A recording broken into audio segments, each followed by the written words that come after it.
Guys, andali na lang ng auto sizing nito sa Corel kasi buong pattern na ilalagay mo. So, parang hindi ka na mag-design sa iba't ibang pattern. Kasi itong pattern na lang yung lalagyan ng design. Automatic na siya mag-adjust sa lahat ng pattern, guys. Tapos hindi pa masasira yung neckline at armhole niya. So, without more, let's do it now. Sorry, Bisaya lang kasi.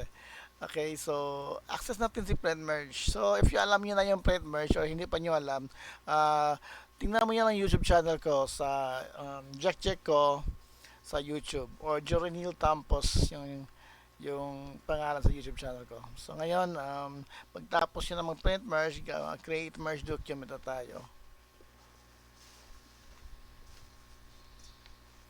So marami to guys. So up to 23 items. So ito yung lahat guys. Oh. May mga pattern. Ngayon, launch natin yung app ko. Yan. Tapos guys, do pattern save. Ang mangyayari ngayon, in-process niya. So kinukuha na yung pattern na hindi siya katulad sa na-resize natin. Yan. So ipakita ko sa iyo yan. Ito yung 3XL natin. Um, ito yung mga ano, ina-position niya guys for power clipping. So again, let's do the merging. Okay. Let's do the merging guys. Merge. Click natin si merge. Automatic yan lahat guys. From top to bottom, magme-merge yung design sa pattern. So, wala nang problema, di ba? Hindi ka na ang hirap kasi noon kasi iba't ibang pa tapos ikaw pa magsusulat. Yan, napakahirap noon. Yan guys. So, thank you very much. And, wait lang. So, pakita ko sa iyo kung paano siya convert to JPEG pala. Hindi ba tapos? Okay, save as. Print merge. Gawa tayo ng bagong folder. Yan. New. Para madali na lang. Dito, save ko siya. Pagkatapos ko siya ma-save guys, open natin ito. Si module run. Ito ba yung hindi. So, ito pala. Gawan ko na lang paraan si file converter. Ito pala si file converter ko Ito yon si file converter. Jack Jacobs file converter. Only available at Jack Jacobs Auto Resizing. So, source natin guys. Punta tayo sa folder na sinisave natin. Hirap magtagalog. Sige lang. Kakayanin to. New. Yan.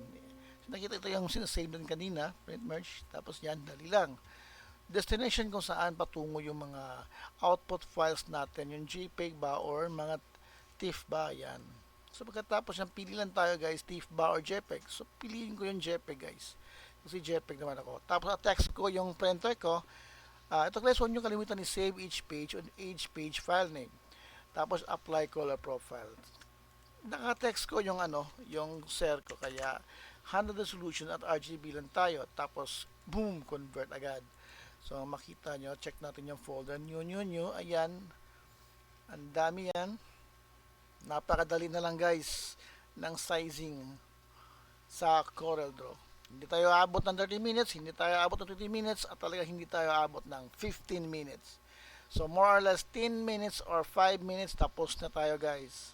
But don't forget checking tayo. Dapat pag print, check mo muna lahat ha. Huwag maging kampante. Always checking. So ito yung update ko.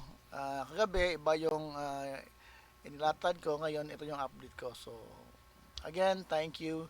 And God bless us all and always pray and thank to the Lord God. Have a nice day.